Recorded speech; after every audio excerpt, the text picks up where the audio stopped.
Werewolf here. Now, one of my favorite influencers, Styxhexenhammer, put out a video recently called I Am Not a Convict, in which he tells his side of the story in a domestic abuse situation that he was charged for.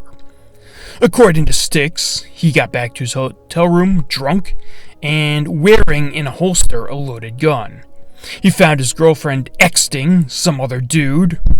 According to Styx, he took the phone from her hands, he threw it, but not at her, but it hit her. Now I'm trying to think of the logistics of this, but anyway.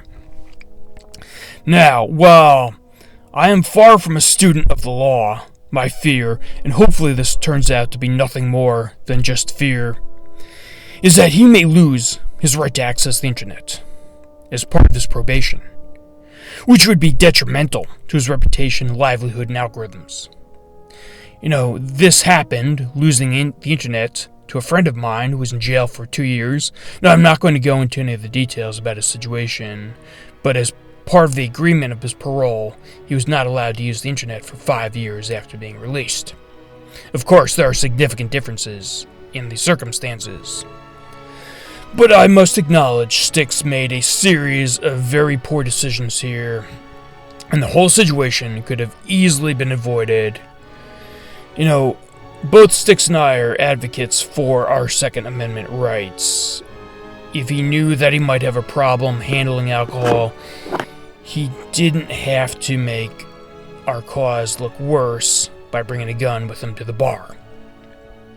I know there are so many obscure gun laws here in New York. I'm not sure what they're like in Louisiana, where he's from, but here in New York, there's a huge difference in what you can be charged for. If you had a gun versus a loaded gun, they can up the charges greatly. Meanwhile, here in New York, murderers and thugs seem to have an even easier time accessing guns. And Styx could do a lot better with women, in my opinion. He should have just left the girl to be. He's an interesting, quirky guy with a huge YouTube following. He publishes books. It seems like with these things going for him, just a little bit of effort could easily pick up a lot more women. As far as the alcohol, there's a quote I always liked by the self-help guru Wayne Dyer. He goes something to the effect of, with drugs and alcohol and any other kind of addiction, we can never get enough of what we don't already want. If Styx does have a problem, a few simple choices here could have easily saved him a ton of trouble. I mentioned something about 30 days probation, in-person sessions.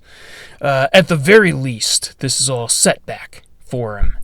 Styx, a right-leaning libertarian, is, in my opinion, an asset right now in this information war. And Styx, if you're watching, we can't afford to lose you. Also, I was watching this video on BitChute by Joe56984. He did some research. He found the lawyer who was prosecuting Styx. He found her profile on LinkedIn. She sounds like a modern leftist activist. She formerly worked for something called the Gender Justice Clinic, and she probably delighted with glee, went out for a couple of drinks after prosecuting Styx. Well, hey, thank you for watching. Hey, leave some comments in the section. I want to hear your thoughts, and until next time, life, liberty, and the spirit of